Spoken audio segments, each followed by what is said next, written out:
I'm live. I had not realized yesterday when I was reading chapter 6 of this last part of the book that there's actually only one chapter left. It is chapter 7. The Tomb of Meri-Neyt. This is a book by Joan Grant, who was a writer of her own far memories. She died in 1989 and she was born in 1907, I think. Anyway, this was published in 1937. And she is in this one in a life of Sakita, who is a pharaoh. She co-rules now the kingdom of Kham, the two lands, with her brother Nea. Nea's passed away as well. She lived on for a while, and we are here at the tomb of Meri-Neyt. In the 29th year of my reign, my tomb was ready to receive my body when my spirit need return to it no longer.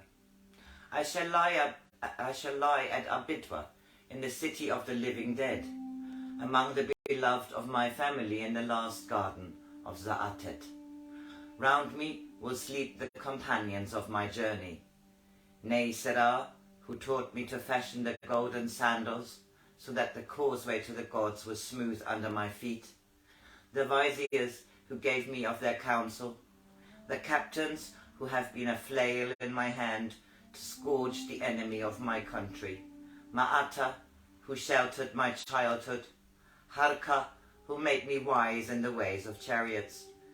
Benita, who taught me to weigh the spear that killed Zamak, and many others who have worked with me in the shepherding of the two lands. The gods made me their vizier, and Ptah put their lives of his children into my hands.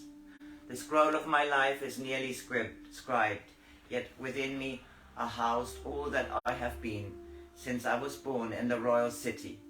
I am the child to whom my mother brought sleep when she sang to me in the dusk. I am the daughter of Atet, whose image has been a standard that I have followed.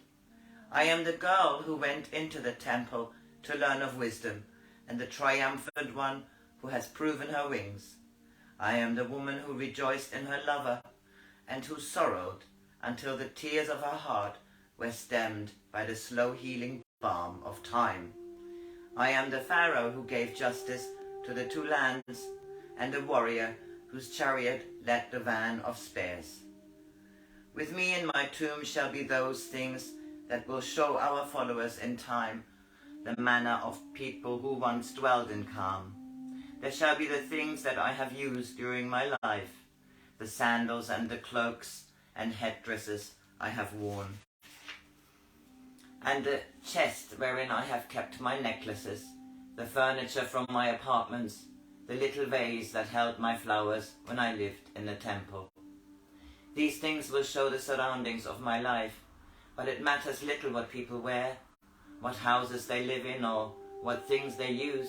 It is their thoughts which should endure through time, the span of their knowledge, their burnishing to light. So with me there shall be long papyrus rolls on which be recorded by the scribes under my seal the wisdom I have learned, the prayers I have said, the laws I have kept in Kham. They shall be with me in my sarcophagus, for as my body held wisdom while it worked on earth, so shall these records hold it still.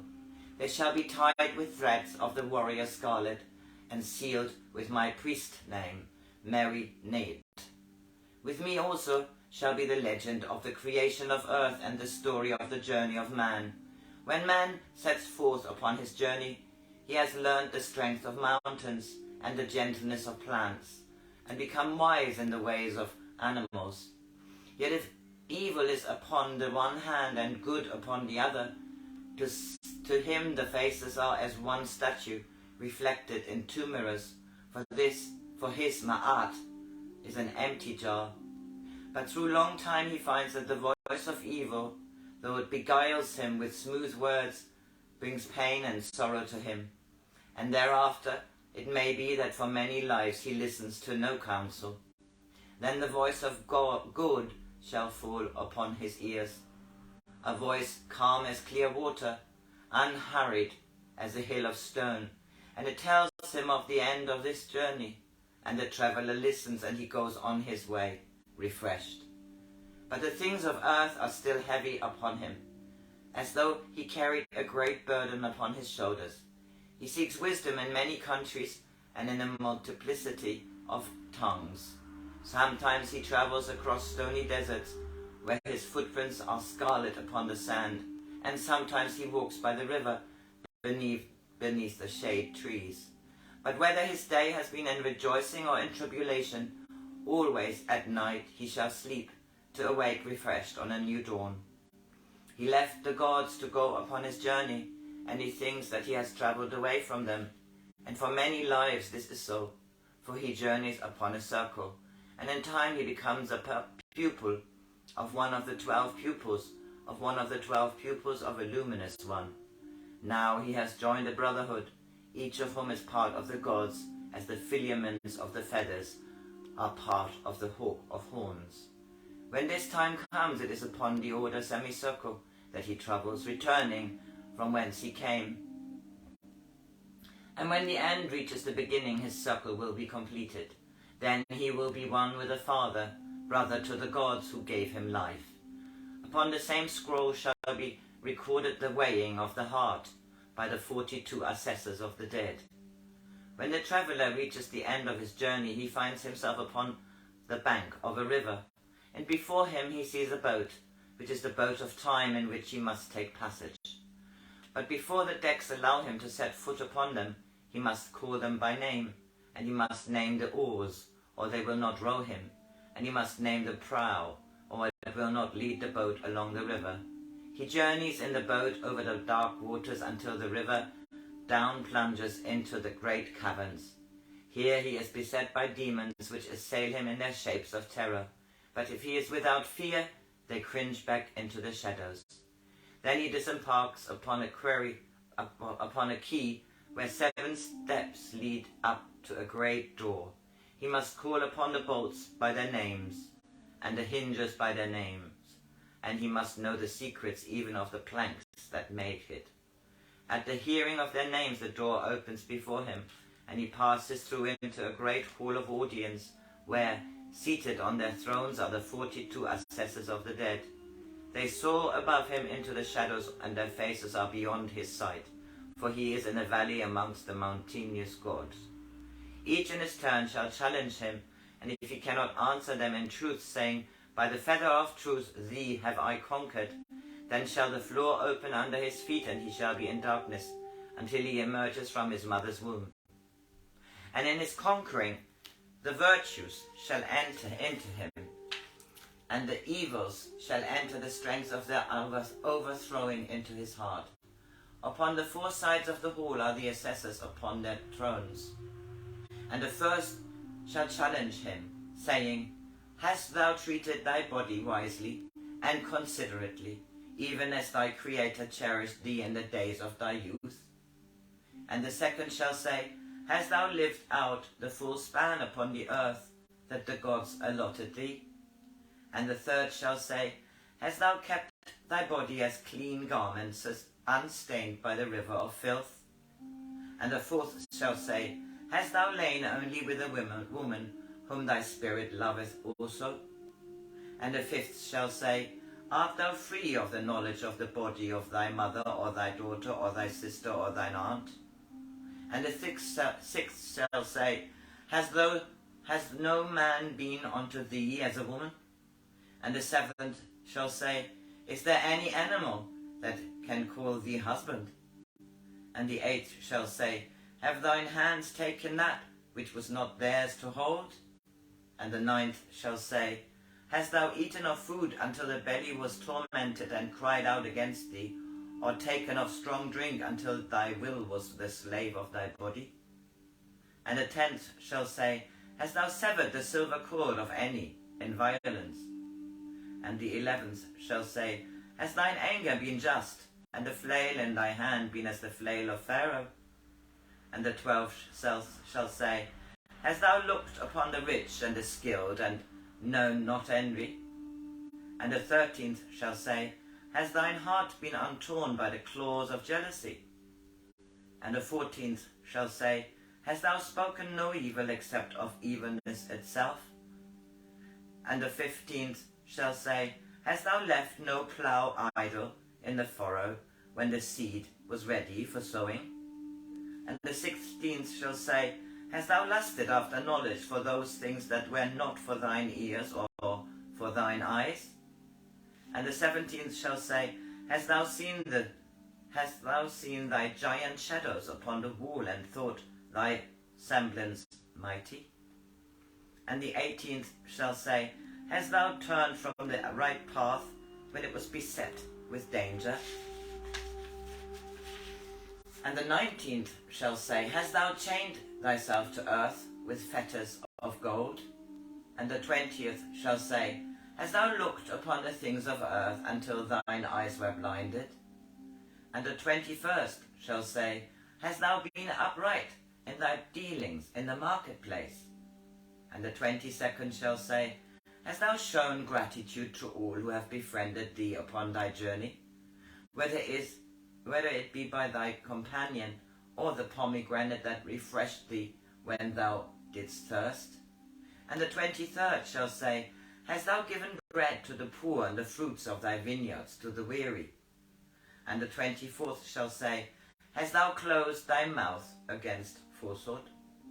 And the 25th shall say, hast thou been so prideful of thy wit that thy wisdom was clouded? And the 26th shall say, has thy friendship been a strong rock in a desert of shifting sands? And the 27th shall say, hast thou chained thyself to no man with the shackles of hatred? And the 28th shall say, hast thou known no sorcery nor polluted thyself, and hast thou kept thy body, thy dwelling place, alone? And the 29th shall say, hast thou brought contentment to the heart of thy mother, and honoured thy father's house? And the 30th shall say, hast thou honoured all true priests? And the 31st shall say, hast thou remembered the gods throughout thy journey, and asked their counsel? And the 32nd shall say, hast thou closed thine ears to wisdom that speaks in a loud voice? And the 33rd shall say, hast thou quenched with thy wisdom the thirst of the parched for truth? And the 34th shall say, has thy power been used only for the light? And the 35th shall say, hast thou been a sword in the army of Horus? And the 36th shall say, hast thou led any man upon the path that leadeth not to freedom? And the 37th shall say, hast thou a vision of thyself in thine heart in honour? And the 38th shall say, hast thou known thine own heart, and been a true scribe of all thy works? And the 39th shall say, dost thou know that the end of one journey is but the beginning of another? And the 40th shall say, hast thou remembered the plants which were once thy brothers, and quenched their thirst, and tended them so that they flourished?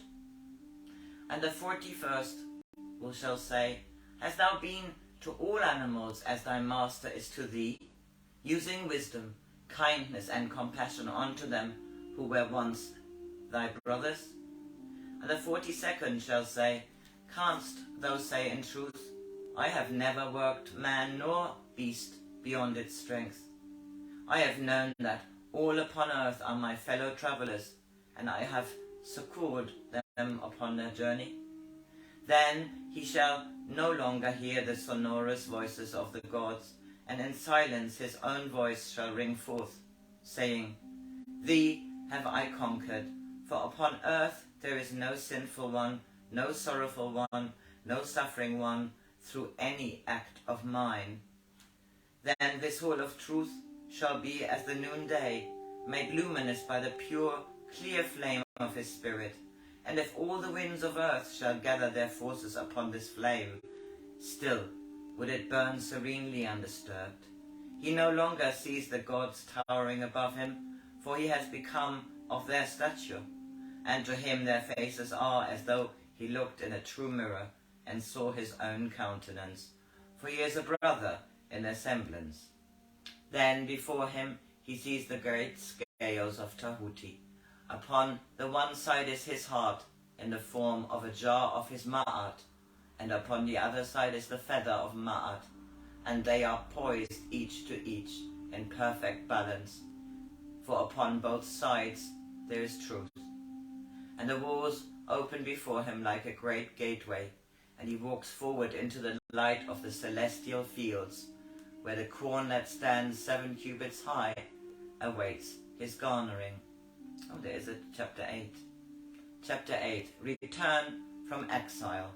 When I had lived 4 years at Nektaan, a pestilence swept through the 2 lands. Though the healers went among the people, many there were who found freedom from pain only when death released them. The doors of the palace were open to all who needed succor, and with my women I went among the people, tending them in their sickness. Then the plague fell upon me also, and all thought that I must die. I was grateful that this should be so, for I was weary of my exile. Yet when I thought that the next turn of the path would show the gateway of my home to me, the hold of my body grew stronger upon my spirit and kept me captive. No longer was my body my willing servant, but it was an oppressor that tormented me with pain. No longer were my bones sheathed smoothly in my flesh, but they kept sharp and brittle as the dead branches of a tree, and my skin was brown and withered as forgotten leaves. To walk across the courtyard needed all my strength, and to keep my mouth closed against lamentations demanded all my will. I prayed to Ptah that I might bear my pain proudly, as though it were a spear thrust gained in battle. Age had come upon me in the peace of one moon, and she had brought neither peace nor quietness in her hands. For 2 years I lived in the body of an old woman, and often, before I returned to its prison, I stood beside my bed looking upon the crippled earthly shell to which I must return. Free in the semblance of my youth and strength, I would touch my smooth and shining hair and think of the wigs and headdresses I must wear throughout the day to cover its sad greyness upon earth.